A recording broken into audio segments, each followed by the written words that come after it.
Hey, what's up, everybody? Welcome to my part of the Monday night here on UltraChenTV. It's Level 3 Focus. James, as you know, goes over a little bit more of the basic stuff, and I try to do a little bit more of the intermediate to advanced kind of stuff. Today, I want to talk about matchups. Matchups are obviously what the games are all about. Both fighting games are all about. It's all about one character versus another for the most part, or one team versus another. And so you have to know everything about your team or your character versus the other player's team or character. That's what the whole thing is. So whenever we talk about anything, essentially, where it really matters is in the matchup. And so when we talk about combos, as James was just doing, what really is important about those is that ultimately you can use them in matchups. And matchups where you can start combos, or where your combos in some games and some situations are better combos against certain characters, that matchup can be different. So that's really what everything that we talk about comes down to. The matchup is, I've talked a lot about kind of like the four parts of analyzing a fighting game match, and it's really down to like strategy and tactics and mix-ups and physical control. But the mix-ups and physical control don't really figure that much into it. By mix-ups, I just mean the guesses. I don't necessarily mean the tools that are used in the mix-ups. Those are the tactics. But the guesses themselves, that's not really what the matchup is about. That's what the individual player versus player is about.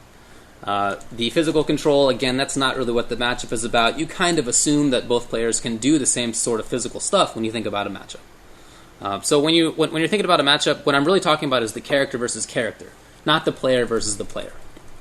Of course, the player has a big impact on it, but I guess we'll get to that in a bit. As far as the strategy of it goes, by strategy I just mean what your overarching game plan is, where you want to be on the screen, whether you want to be playing offense for the most part or defense for the most part, or whether you want to be doing something in between, whether you want to be rushing down or running away or whatever. That's your general overarching strategy, your general idea. By tactics, I mean the tools that you use to further that strategy.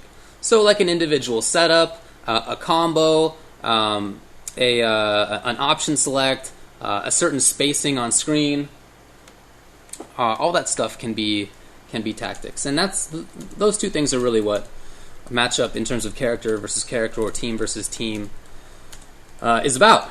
When it comes to thinking about how they apply to an individual matchup. The strategy is, which situations do you want to force your opponent into, right? So you think about what situations your opponent's character wants to be in or doesn't want to allow himself to be in. You want to think about which situations you want to avoid and whether your opponent's character wants to be in those situations or also to avoid them.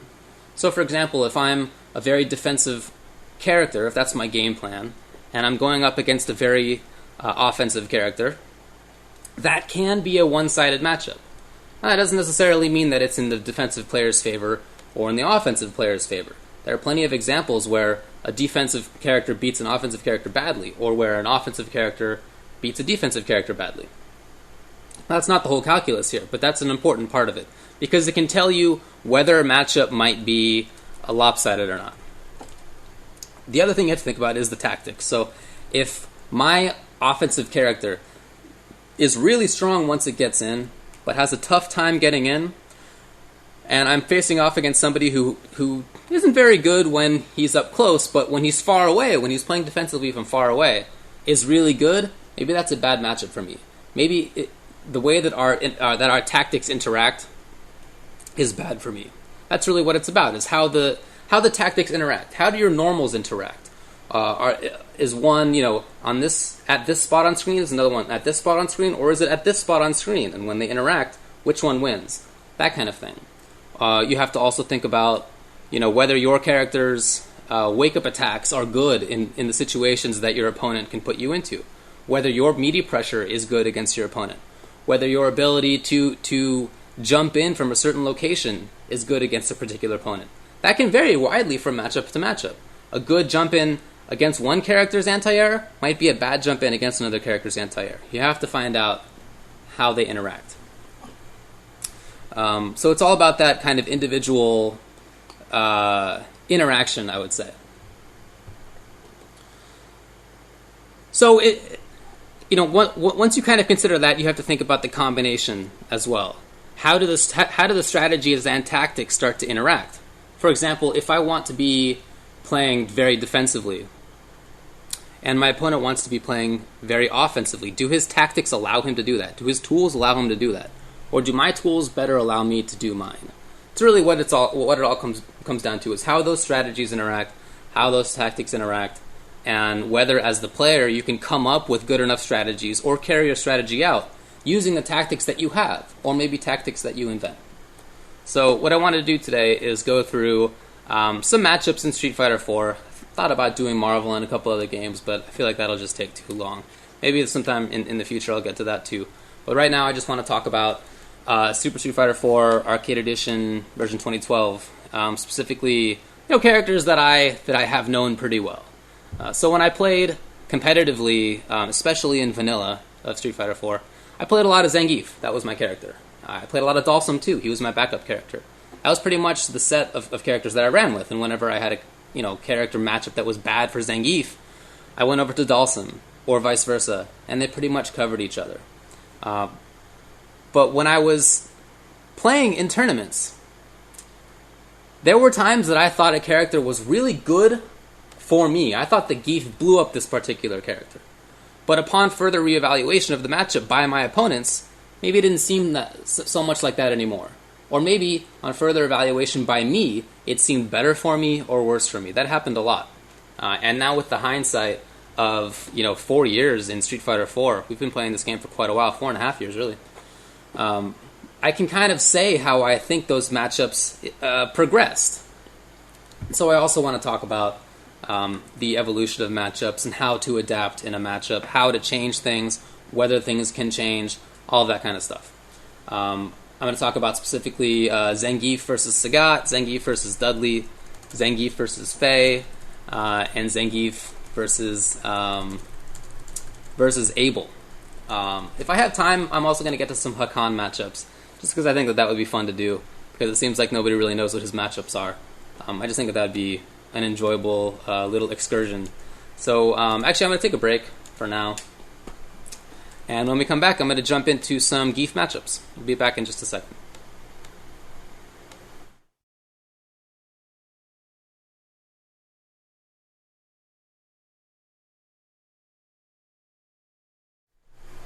Okay, cool. Welcome back to Level 3 Focus. Oh yeah. Like I said, I want to talk about some matchups now and how I think matchups go, but more importantly, why I think matchups go in a particular way.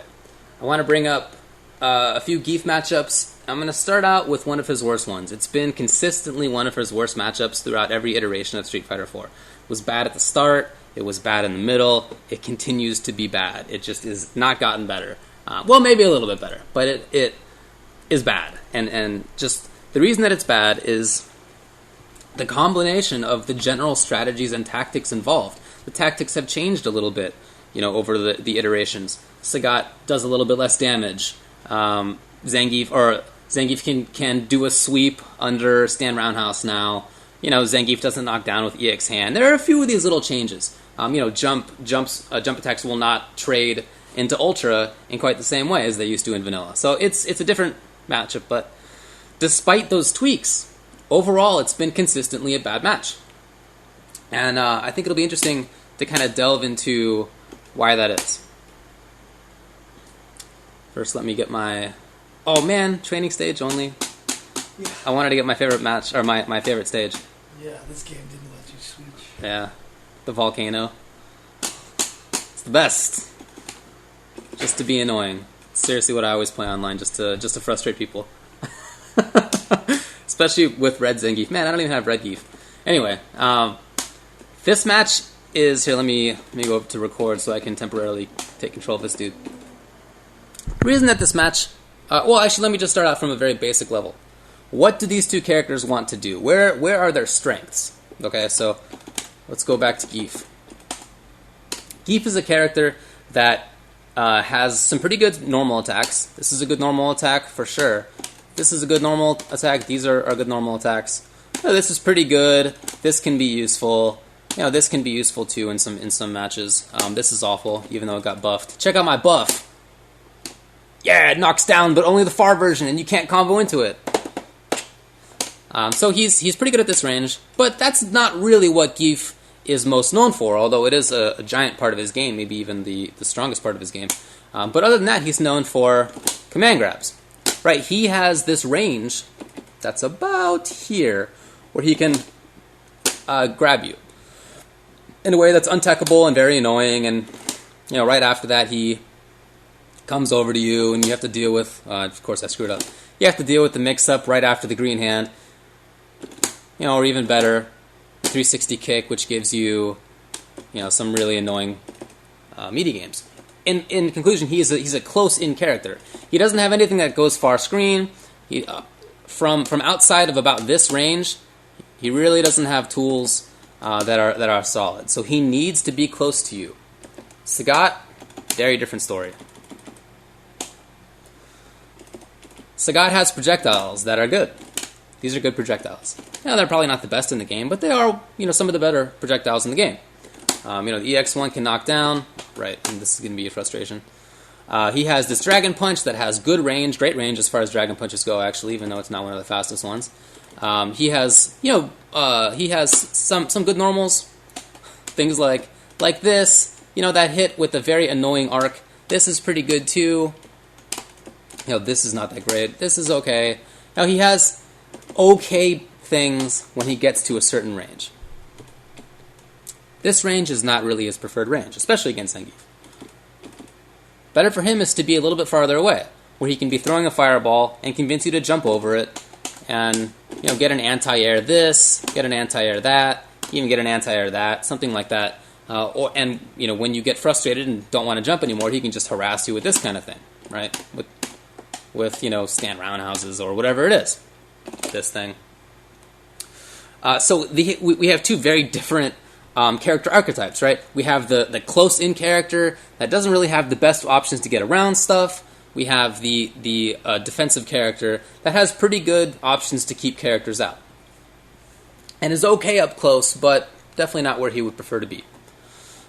So think about what strategies lend themselves or extend from those two character designs. For Zangief, clearly, their strategy is not to stand far away for the most part. It's to be in a range where you can attack, which is here. Even better for him is if he gets the knockdown and he can play, again, these really, really stupid games as you get up. He does a lot of damage at once. That's the best spot for him to be in a lot of matchups. So his strategy is to kind of get close. The tactics that he uses to do that are, lariat through projectiles, or crouching medium kick.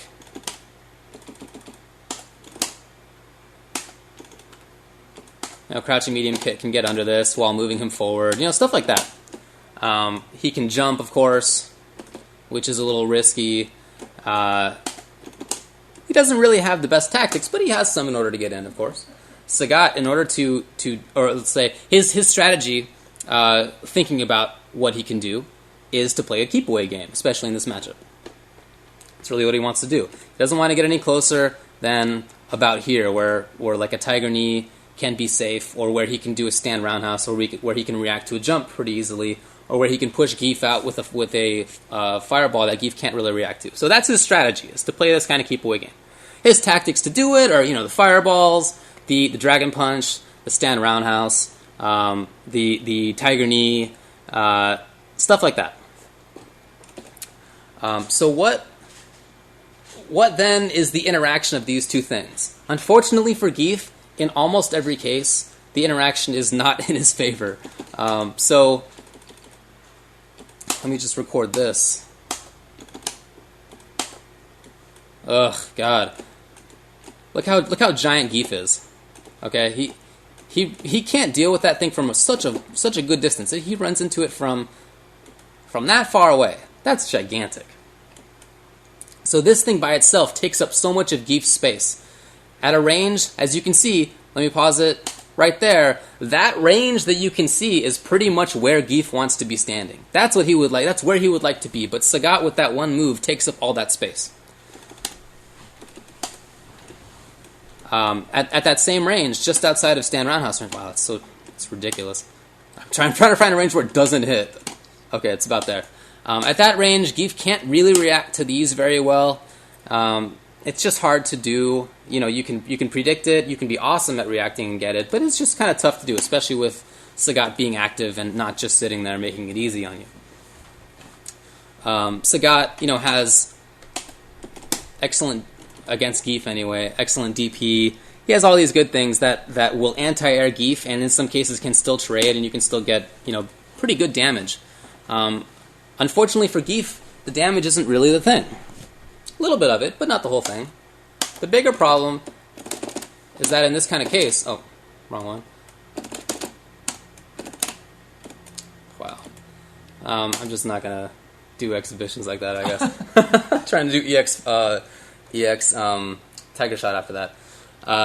That blows Zangief back to like this distance, in which case he has to navigate this whole minefield again of stand roundhouses and fireballs and dragon punches and, you know, far safe these things and all sorts of stuff like that are just really tough for him to deal with. So whenever he gets hit by Sagat, he gets put in this range that's bad for him. When he gets put back into this range that's bad for him, it's hard for him to get back in. Even when he gets up close, you know, there's still this. Especially, you know, if Sagat has 2 bars, this is just really tough and really frustrating for Zangief to deal with. The fact that Sagat can pretty much just peace out. You know, it's not ironclad. Zangief has some meaty attacks that can get around it, but it's just really frustrating to deal with. Well, that's kind of how the two sets of tactics interact, and it's how the strategies interact. Zangief, his buttons, even though they're good in most matchups, just really can't keep up in the long term with things like stand roundhouse and with things like the low tiger shot and with tiger knee and with, you know, anti-air. His stand medium punch and his sweep, which is really unsafe on block, and his regular green hand are not useful. The lariat, you know, even though it can get him over low fireballs, the kick lariat that is, this is something that, even though it can do that, doesn't really get him in, right?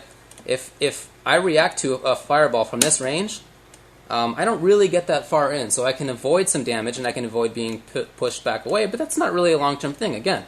So it just consistently, the way that these two characters interact, unfortunately for Zangief, are just not good. It's just not a good matchup for him. If you're Sagat, great. This is exactly what you want to do. Real easy for you. Do some of these, do some of these, do some of these, and do some of these. It's pretty much the matchup. I'm just, whatever. That's pretty much how the matchup goes. And despite the fact that Sagat has been nerfed, again, he does some less damage. His stand roundhouse hitbox is a little worse than it was before. Stuff like that. And despite the fact that Zangief has been buffed in some ways, his command grabs deal more damage. His sweep is a little bit lower profile, so he can better hit the stand roundhouse, although still not great. It's still not that good for him. There's just some fundamental thing about the way this matchup goes. It's so heavily... both the strategies and the tactics interactions are so heavily in Sagat's favor that it just would be really tough in the context of Street Fighter 4 to make this a good matchup for Zangief without destroying Sagat and without making Zangief way, way too good. So that's kind of how this thing goes. Somebody says her sweep is good if spaced properly. I was going to say, Zangief's isn't. There's no way to make this one safe. Especially the down toward roundhouse. That thing is minus a ton in best case scenario. Always gets dragon punched at least. So yeah, this is just a really tough matchup, and that's why. It's the way that those strategies interact, and it's the way that those tactics interact. But, you know, Zangief isn't always out of luck. There's some matchups that he does well. And although I think that he does worse now than he did in vanilla in a lot of matchups, there's some matchups that are still pretty solid for him. Let's go check this one out. Dudley just did not make that good a transition to Street Fighter 4, I don't think. I've never thought that his play style really fit that well in Street Fighter 4 kind of context. Oh, nice, you have this color. Good stuff. Wario. Yeah, Wario. Yeah. So, okay, we talked a little bit about Zangief already, right? We talked about the fact that he has these good normals. You know, those are all nice. We talked about the fact that he is very dangerous from pretty reasonable distance when it comes to command grabs, and that, you know, any command grab results in Geef getting pretty close again, and you have to just deal with him. You know, which can be frustrating. Yeah, I finally did it. Awful. So what does Dudley do? Can Dudley go toe-to-toe with things like Zangief stand strong and the jabs and shorts and, you know, neutral jump this and jump medium kick that? Unfortunately, not really. He just doesn't really have that great of tools. He has the Fierce and the Toward Fierce, which are okay. But let's just press Fierce for a second, record him doing it, and see how this interaction is.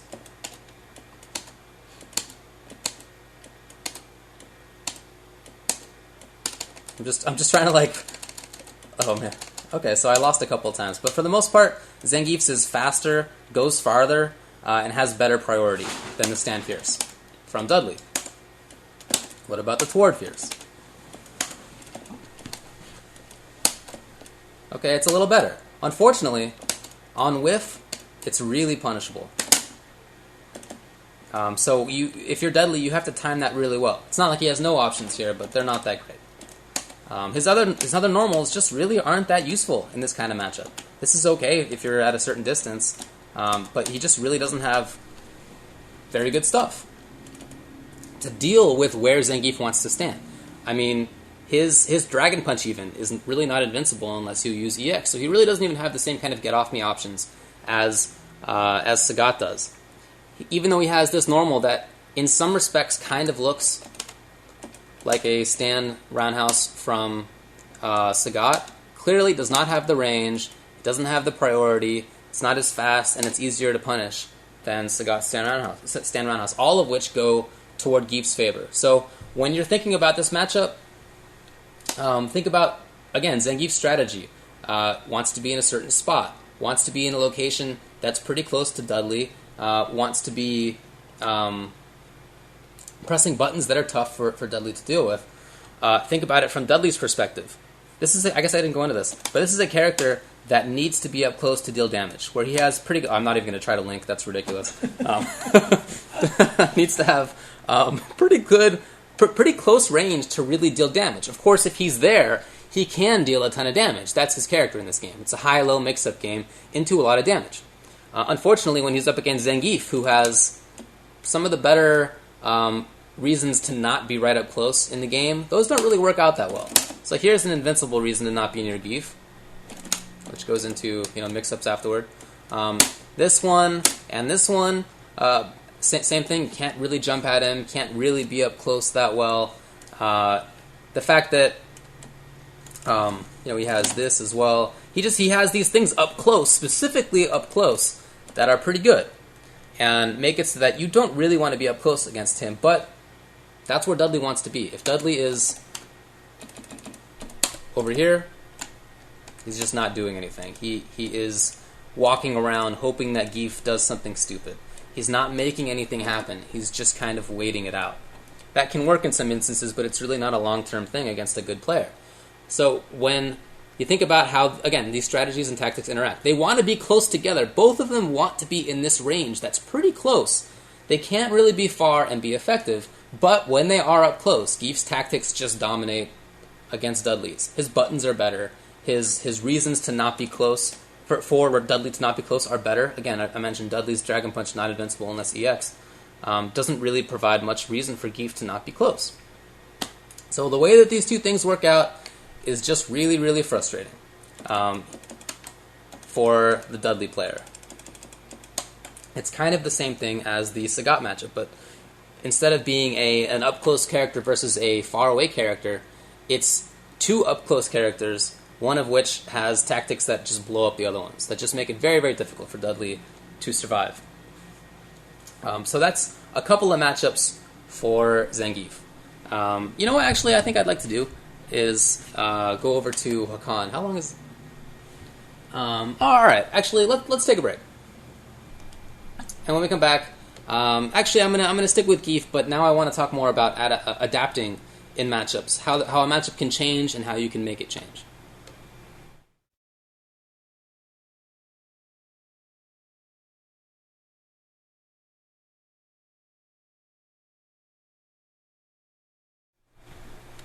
Okay, cool. Welcome back to Level 3 Focus. We're talking about matchups today, and I'm just using Zangief as an example because it's a character that I know really well, having played him reasonably well in Street Fighter 4 Vanilla, and having at least kept tabs on him ever since is a character who I really like.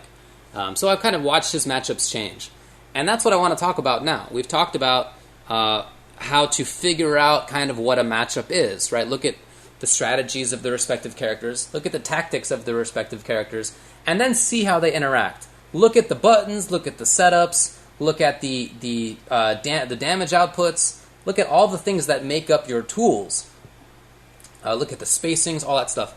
And then think about how they interact with the strategies. How do those tools, how do those tactics help the two characters further their respective goals? And then you can kind of get an idea for how the matchup can go. But matchups are not stagnant. They change a lot. And over the course of Street Fighter 4 and over the course of every fighting game, matchups have changed. It's never been the case that a matchup has started out the same way that it's ended. Maybe sometimes it will be a win for the same character in the same way. Man, day one, I knew that Sagat was a terrible matchup for Zangief. There was no bones about that. I could just see where his buttons went, and I saw what Zangief wanted to do, and I knew it sucked. But that's not to say that it hasn't changed. Changed quite a bit, actually, in terms of which buttons were used, where they were used. All sorts of stuff changed a lot. Let's talk a little bit now about some other matchups that have changed. So I'm going to talk, again, about Zangief. Going to pick this Zangief boy, and then go over to Abel. Let's talk about Abel. I don't think Abel is that bad a match, has that bad a matchup against Zangief anymore. I do think that Zangief still wins, but I don't think that it's terrible. But let me tell you, on day one and week one and month one of Street Fighter 4, this was so free. I was not worried in the slightest about any Abel. There was nobody who I thought could even pose a threat with this character. I thought he was horrible in this matchup. He didn't seem bad overall. He just seemed really bad in this matchup. So again, I've talked about what Zangief can do about these buttons. About this, I guess I didn't bring up. This is a really good jump attack. This is a really good whiff into stuff, and the fact that he wants to be, or that he has these good command grabs that set up his offense for him again, even after he lands them. That's kind of those are his tactics, and because of that, in part because of that, and in part because of things like his walk speed and the fact he's not very fast, he's kind of a slow approach character. Doesn't have very much from far away, but is a real terror up close, whether he's up close on his own terms or on your terms, as with Dudley. That's what he wants to do. But let's talk now about Abel. Abel has a few pretty good buttons. Right, this is a good button. This is a pretty good button, actually. Pretty good button. This is a better button. He can be buffering these things into change of direction. He has okay anti-airs, situational ones, but they're okay. In a neutral jump, this can knock people down. This is a pretty good instant jump away anti-air. This can be in some situations. Things like that. He has these tools. Of course, he has high damage output. He's got great mix-ups.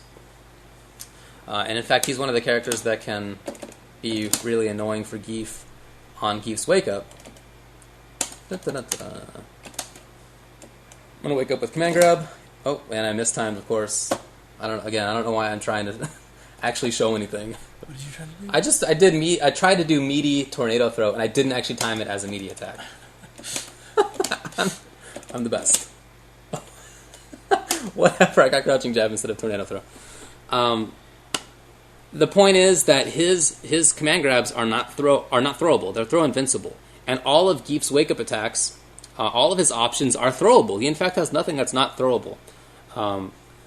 And when it comes to even Ultra, if in that situation where it's a true tornado throw, meaty, and Zangief wakes up with 720, the 720 will lose to Abel's command grab. So Abel can do that stuff. It's just that when it comes to this range, this, on first blush, does not seem like it can really keep up with Zangief. It's not as fast as things like Stan Ranos, doesn't have quite the range. He doesn't really have other great buttons, whereas Zangief, again, has these several buttons that are pretty good. And when it comes to this range, This is already like just outside of jab SPD range. Oh, well, he will move forward, but just outside of jab SPD range. And so that's already kind of a risky range to be at if you're able. So when the game came out, I thought that it was a big win for Zangief, but it didn't end up being like that. So how did things change? Well, let's talk about the strategies again. Remember that strategy is the big thing about the game. How you play your character, what the general game plan is, whether you want to play up close, whether you want to play far away, all that stuff is what goes into your strategy.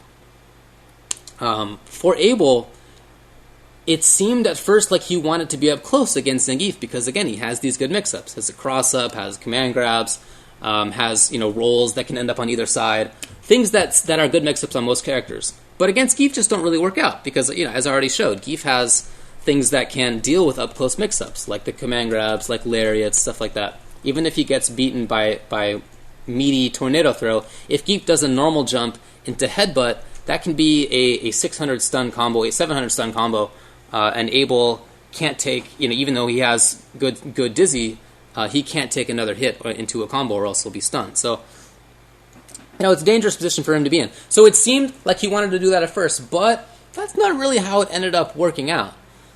There were a couple of strong Abels in Southern California in vanilla days. There was Busta Bust, really good player named Steve. He came back randomly like last year to a Wednesday Night Fights, having not played in like a year, and got second place. He's a talented guy. He started to figure stuff out, and so did Combo Fiend. Combo Fiend started playing Abel. Not at the start. This is several months into the game even. This might have even been like springtime already. Game came out in summer in the arcades. He started to figure stuff out too. He's known for taking characters that are not the top tier and making them work really well. So what did they do? They rethought what their strategies were. They rethought what their tactics were. Maybe if in this matchup, doing my normal crazy go nuts kind of stuff doesn't work out, maybe this is not the best option for me. Instead, what he did was just play a footsie game. And it wasn't even with the tactics that I thought Abel's were good with at the time. At the time, nobody, again, I'm not going to try this, nobody hit step kick into stand fierce consistently. But they learned it, and they got it, so that when I got hit by this, it meant that I was losing a third of my life. That became dangerous for me. They started to do things like this that don't really lead to much. It's not cancelable, but it's a good hitbox. They started to do things like this, buffering it into change of direction. That started to be good. It started to find the timings on crouching fierce anti-air, and if it traded, if that hit my Zangief as I was jumping, they could combo into Ultra 1. So jumping became a little bit more risky too. This started to get frustrating for me because the way that they rethought the strategy, they started to play Abel like he was a footsie character rather than like an offensive rush down and mix-up character, which was the better way to do it. They started to use tactics that were a little bit different. They refined some of their tactics, and that started to get annoying for me. It wasn't actually until about then that we figured out that tornado throw will beat any wake-up command grab consistently from Zangief. And because of those changes in how Abel players dealt with stuff, the changes in strategy and tactics, I now, as the Zangief player, was kind of put on my heels. And although I wasn't losing all the time, we were probably going about even now. It's not a good state of affairs to be in. If you can make it so that your character can be the consistent winner, then that's what you do. And so just like they thought about their strategies, just like they thought about their tactics, I did the same. And I went into the training mode and made some really stupid tactics for Zangief versus Abel that they just couldn't deal with very well, that I will go into now. So think about what Abel's escape options are when he gets knocked down. Well, he can jump. Everybody can jump. He can backdash, which everybody can do as well. But he also has this, which is only invincible to hits and not to grabs. He has this, which is grabbable as well. A couple things so far that lose to grabs. And he has this, which can kind of trade with some jump-ins, although it's really not that great. And is throwable as well. So from my perspective now, think about what that means for the matchup. I've identified the fact that that all of his main tools in terms of moves on Wake Up are throwable. So the trick then is to try to find ways to abuse this part of his matchup, to abuse this part of his character design in a way that's beneficial to me for the matchup, and that's what I did. So hopefully I'll actually get this to work. We'll see, I guess. Man, come on.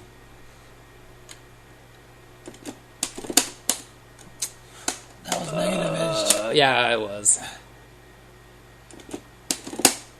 Okay, hopefully that worked. We'll see, though. Oh, here.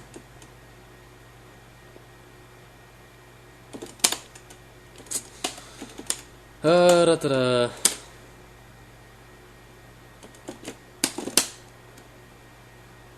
All right, I'm confident in this one. Come on, baby. Hey, all right. So that one gets grabbed. Let's continue to try some things here. Let's try Tornado Throw. Nope, it just whiffs through. Even though it's invincible, it loses to the command grab. Or sorry, to the splash. That also loses to command grab. Let's see. Let's get this grab in here. Try a backdash. Oh, that doesn't work either. So I made this option select that blows up Abel. It sucks for him. It means that anytime I get a knockdown, he can't do stuff. He has to deal with my mix-up. He has to block, and then he has to deal with the mix-up that comes in afterward, which can be annoying, of course, because Geef, once he lands this on you, he's now in his wheelhouse. This is where he's awesome. He can do this into combo. He can do this instead. He can even get a normal grab, and since this was vanilla, any combo meant that I would get EX hand, which led to a knockdown, which led to the same situation over and over again. So whenever he got knocked down the first time, he was just put in an awful position, and it sucked, and it really kind of changed how the matchup plays, because it just became so much more risky for Abel to press. And even though, like I said, the strategy and tactics had changed for Abel's, they sometimes still went in. But this meant that it was just really deadly. They just really couldn't get involved in that. So this change in tactics for me, same strategy. I'm doing the same thing. I'm still trying to press. This change in tactics changed stuff up in vanilla, and it meant that I started to beat Bust-a-Bust and Combo Fiend again in ways that were frustrating to them. We didn't really get much of a chance to adapt after that. Super came out, or no, I guess I stopped playing and then Super came out, so I wasn't really involved in it at that point. But you know, you get the point. So there's this back and forth when it comes to a matchup. You have to reevaluate in the case of a bad matchup how you want to play, how your strategy goes, what your strategies are, where you want to be, whether you want to play up close or far away or in the mid range. And you have to reevaluate what your tactics are. Try other buttons. Try different anti-airs. Look for option selects. Look for particular tricky setups to block. Nowadays, I would say look for an unblockable setup. All those things can change matchups. And although most individual tactics don't drastically change how a matchup plays, if you come up with enough stuff, you can really affect how the matchup goes. And if you come up with enough stuff, you can force the opponent to change their strategy, or you can change yours to take advantage of the fact that you have this better strategy, that you have these better tactics than you had before that. Let's go to another matchup as well for kind of an interesting take on Zangief, one that I didn't really think about at first actually. Let's go over to this guy, Fei Long versus Zangief. I thought that this was another giant win for Zangief at first when Fei first came out, but we were all idiots about Fei and Vanilla, and for some reason all thought he sucked. I don't remember why. I honestly don't remember why. I think we just didn't look into it. Yeah. I really think that's what it was. We all thought that he sucked, but obviously that was unfounded. And so when I fought a Fei, which was very rare, as Zangief, I wasn't too worried because I felt like Fei has to play at about this range. This is where I want to play. Fei doesn't really have that good of anti-airs. This isn't like the best in the game. You know, whatever. I'm not too worried about it. When I knock him down, I can play really stupid option selects on him too that have to do with kick lariat that will beat the flame kick and will beat chicken wing and will beat backdash and all that stuff. So he has to sit still too. That's not really how it turned out, of course, right? Fei ended up being one of the best characters in the game in Super, even though he didn't really get that buffed after Vanilla. He was one of the best characters in AE, and he remains one of the best characters in the game. It's just kind of his design in this game. It's sort of like how I mentioned with the Sagat versus Zangief matchup. Those two characters have been tweaked in some pretty significant ways, but despite those changes, it's still a bad matchup for Sagat. And Sagat is still kind of the same character as he was at the start, just the less effective one. But, you know, Fei didn't get major nerfs. He hasn't gotten major buffs either. He's just kind of been more or less the same character with some tweaks. And all it took was a reevaluation of strategy on Fei Long players' parts to really unlock that stuff. But that's not what I want to talk about. Instead, I want to fast forward to about AE days when Fei Long seemed like he was one of the top 3 in the game. Well, he was one of the top 3 in the game. And he had just this incredible ground control, still does, with things like Rekka and the fact that his normals are just ridiculously good. You know, this is even actually very frustrating against Zangief. The fact that he has these great defensive options, this, he's not out of it in like any situation. He's good from this range where he has mix-ups. He's good from this range where he has these frustrating normals. He's good from this range where he has Rekka. He's not out of it. He's a character that has a sweet spot or near sweet spot almost everywhere. So given the fact that Fei seems so good, how does he interact with Zangief? Well, like everybody, he doesn't necessarily want to be here. Most characters don't really want to be here because the risk of Zangief getting something like an EXSPD or any kind of knockdown is just annoying, and you don't really want to deal with it. So in general, you want to kind of play a little bit farther away. But that's okay for Fei, because like I said, he has these great buttons. He has this great Rekka pressure.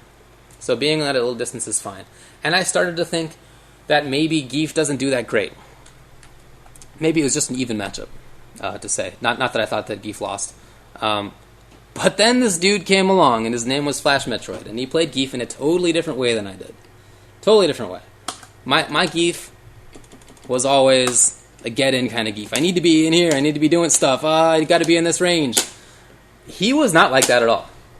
He would specifically stay outside of ranges. And in fact, he would do this.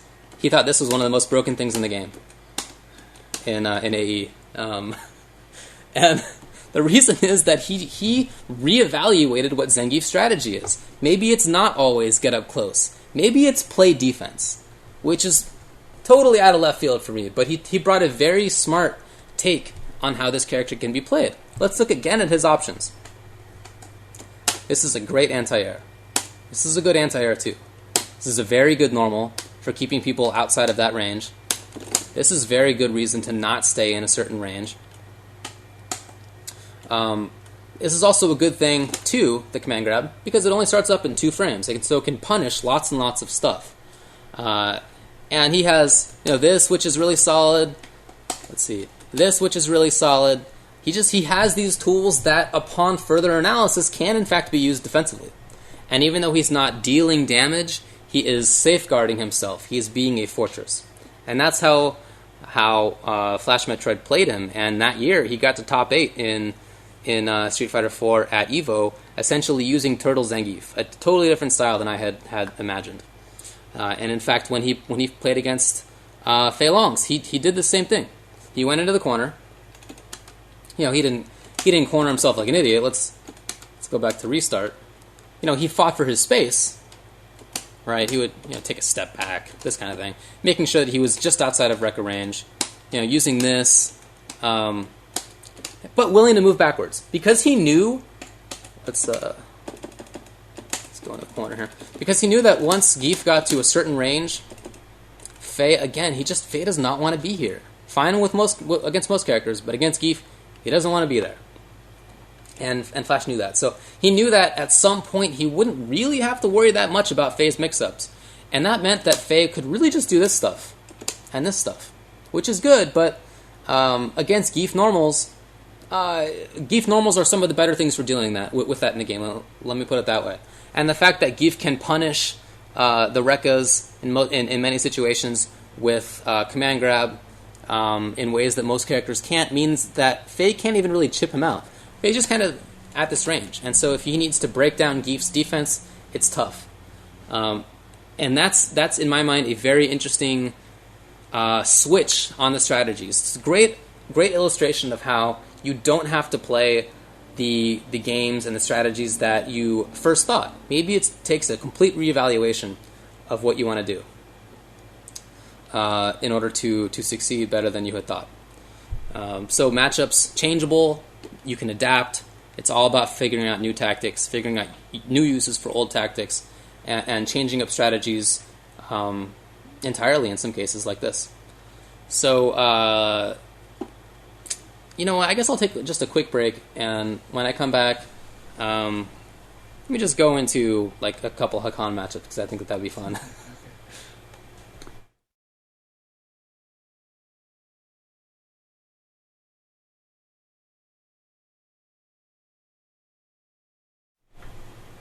All right, welcome back.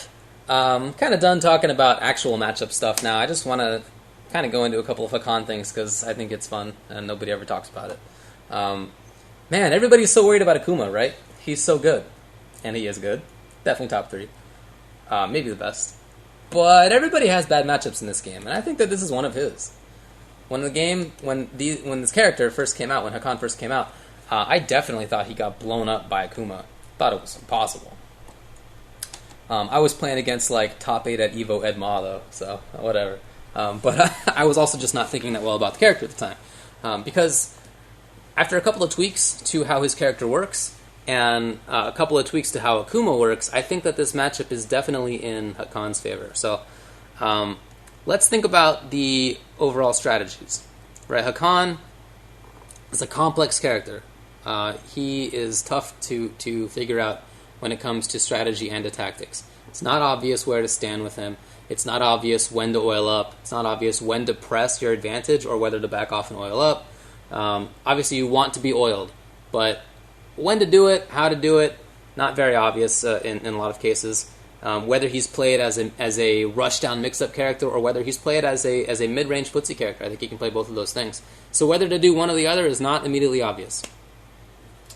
On the other hand, Akuma, same kind of deal, right? He can be played offensively, he can be played mid-range, he can be played defensively. That's why he's so good.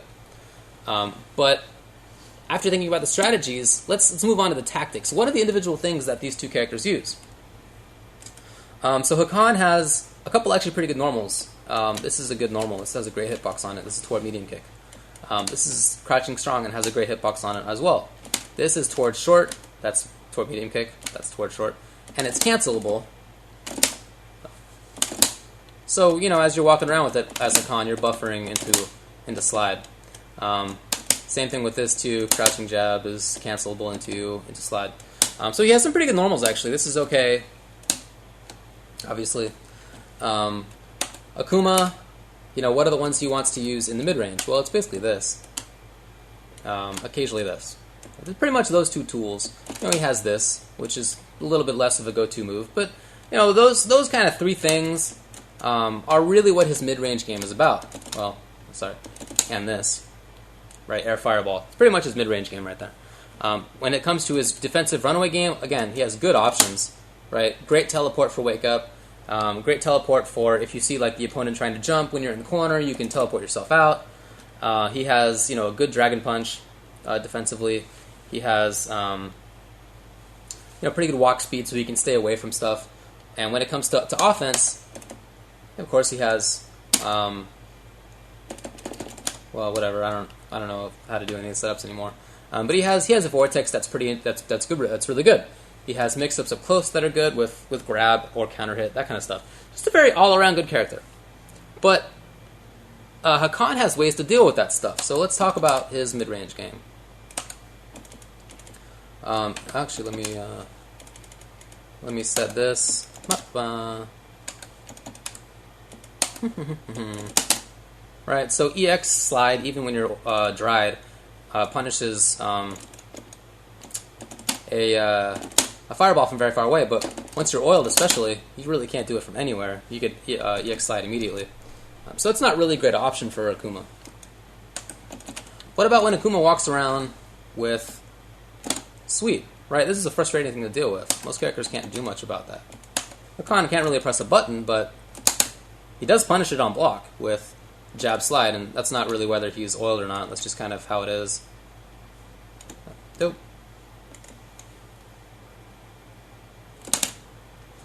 He punishes, so that's good. That's not really that great either. What about when Akuma tries to do like a teleport, right? Let's get him away from here. Oh, sorry, I should have blocked.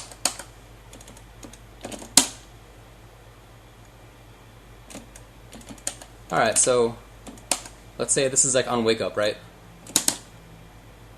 Hakan can just do that, and in fact, I'm sure I'm not going to get the timing on this, but if Akuma does, you have Ultra 1. oh, I have Ultra 1. Yeah, that's true. That's true. I meant to pick Ultra 2. But if Akuma has Ultra 2, he can cancel out of teleports, right? But it only really hits kind of mid verticality or above, and so Hakan's slide will actually get right under it and doesn't have to worry about that. So Hakan can punish the getaway from Akuma.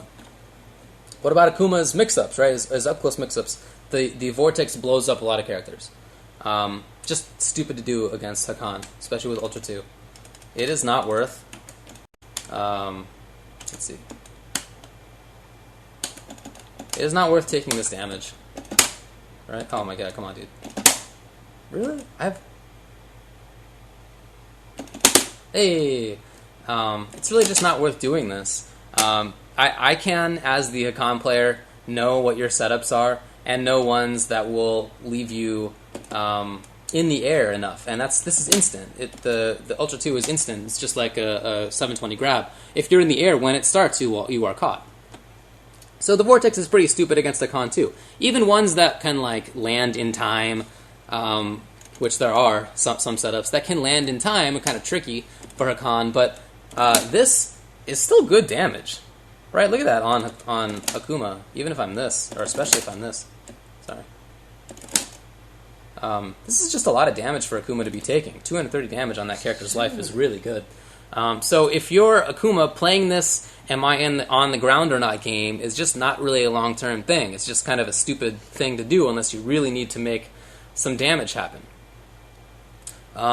So Akuma's mid-range game with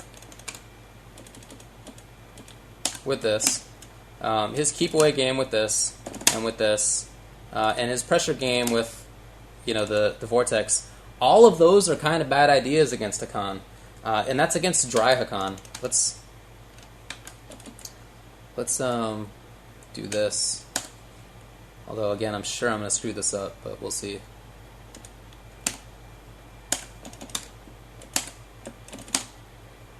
Come on, baby. Ah, God. He can focus, right, and backdash. Alright. One last try, and I'm just going to stop doing it. Alright, well, whatever. The point is that he can, in fact, backdash and then cancel that backdash. Focus, then backdash, then cancel that backdash into an attack. That can beat the second hit of the stand roundhouse. So when Hakan is oiled, that's a bad option too. In short, I think that Hakan shuts down Akuma, just in general. I think it's a tough matchup for Akuma. I don't think anybody knows that. And I don't think that people give the character credit. He has some really solid matchups for himself. Actually, you know who thinks that's also a loss for Akuma? Speaking of Flash Metroid thinks that. That's like one of the few times that we've ever agreed on a character matchup. Right. It's true. Infiltration probably knows too. I don't know whether Infiltration knows about that. I maybe, but when I've talked with Infiltration in the past, you were there for these conversations. He hasn't known some important parts about Hakan technology. I've just been surprised that he hasn't known about it. So I don't know whether he realizes how that matchup goes. But Hakan in general, if Hakan faces off against the character, let's think about his strategy, right? Oil up or die. If he's dry, most matchups he's not that good. Akuma is an exception. most matchups he is in a bad state. So if a character can stop him from oiling up pretty well, then that sucks for him. Let's go to this. Actually, let's go to this character. This character is really bad for him. This might be his worst matchup, or definitely worst 3 to 5 matchups. The reason is that she's great at shutting down the oil up. She can punish from so far away on an oil up. Well, probably should have picked the other character for dummy, but whatever. That goes really far, really fast. And so if Hakan is at that range and tries to oil up, he's going to get knocked down. And if he gets knocked down when he's oiling up, he doesn't get as much of the oil benefit. The duration doesn't last as long. So in fact, by the time he gets up, the oil is not there anymore. And so it's annoying for him to deal with this. This is a character in Cammy that's pretty mobile and can stay away better than a lot of characters can against oiled Hakan. I think oiled Hakan beats most characters, maybe even Cammy. Well, maybe it's even, but he can deal with it better than Drycon can. Drycon is horrible in this matchup. This matchup is awful for him. She can pressure him. You know how she has crappy throw range? Mm-hmm. Hakan's EX grab is when he's dry is horrible. Let me show you crappy throw range. Oh, well, let me do like one jab. Let's see, 2 jabs I think. Woo! Can walk forward a bit. Yeah, it sucks. His grab range is horrible. So Cammy doesn't really need to worry that much about dried Hakan's EXSPD. All she really needs to worry about is which ultra he picks. If he goes with Ultra 2, then she can't do unblockable setups and ambiguous cross-ups. If he goes with Ultra 1, then she can't really pressure with her awesome frame traps up front. But if it's Ultra 1, she can pressure with her awesome frame traps up front because she's not worried about EXSPD. And if it's Ultra 2, then she gets unblockables and an ambiguous cross-up. So it's just really tough for Drycon, and it's hard for Drycon to oil up, like I said. So that's a really tough matchup. That is in general what is bad for Hakan. His strategy of needing to oil up and of needing time to do it and needing knockdowns to do it is really bad when it comes to playing against characters that have the mobility, that have the strategy, first of all, of trying to get up close and blow people up once they get up close, and at the same time have tactics that can shut down Hakan's strategy of oiling up. Cammy is one because she has things like Cannon Drill and EX Hooligan. Or Ultra 1, which is really frustrating for Hakan. But she's not the only one. I actually think that Dudley does pretty well against Hakan because he has a pretty fast thing in Machine Gun Blow that can blow up oil ups, and when he gets Drycon knocked down, his high-low game is really frustrating for Hakan to deal with. That kind of thing is really frustrating for Hakan. But if Hakan is playing against somebody like, let's say like Rose, or even Guile, or just generally DJ, that kind of character, right, where it's like pretty good mid-range normals that are single hits and kind of defensive and doesn't really have the best wake-up options, Hakan destroys that kind of character. If I am Rose, and I try to do, whatever, I'm zoning you with my fireballs, right? Khan doesn't care about this at all. That damage, you see what damage is? It's less than the H. And Hakan will trade that to be oiled Hakan any day. So that's not a tool really for Rose in this matchup. It's pretty easy actually for Hakan to oil up against a Rose who's intent on zoning. So let's say, fine, he's oiled, and now she's like, all right, that's a losing strategy. Let me press my good buttons. Let me do these things. Do some of that. Oh, sorry, let's do some of that. Really? Oh, it's kicks. That's right. All of those things, with the exception of the last one, are pretty easily focusable by Hakan and punishable.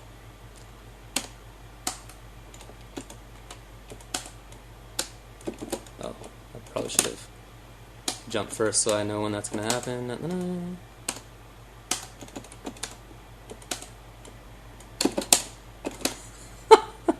I'm so horrible. Hey, there you go.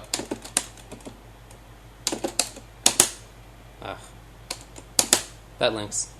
Anyway, the point is that with focusing and dash and canceling his focus and dashes, and canceling that dash into buttons, he can really blow up characters that have these single hit things. So if you have a focusable tool that's one hit thing that you kind of depend on in the mid range, don't expect much success against a character like Hakan. You really need to be rushing him down. But unfortunately for Rose, she just doesn't really have that good of tools. But this is nice for her because it beats both Ultra 1 and Ultra 2. It's not considered an airborne move, just a ground move that's not throwable. So Ultra 1 loses to it and Ultra 2. That's nice. That's nice. But her mix-ups aren't that damaging, and he just doesn't really have to worry about it that much. It's there. They're a thing, but they're not like a long-term winning thing. So I think this is the kind of matchup that Hakan does really well in. His strategy of oiling up from far away is great. His fear of people who can rush him down is not that great in this kind of matchup, and he can blow her up in the mid-range thing. So it's just not that good a look for her. That's kind of how Hakan's two matchups are. His two kinds of matchups are. If you get in and if you can stop him from oiling up, you beat him. You don't do one of those things. If you don't do either of those things, especially, then you lose to him. That's my take on Hakan. All right. I just thought that'd be fun to go through. Yay! Let's talk about Dan now. No, definitely too tired. I've been working since 8:30 in the morning. Oh yeah. All right. I guess that's it. So we'll be back Tuesday tomorrow with our Tuesday show. Plenty of stuff to talk about. It's going to be a good show, I would say. So make sure you come back at 8 p.m. Pacific time tomorrow for our Tuesday show in the middle of the Round Tuesday lineup.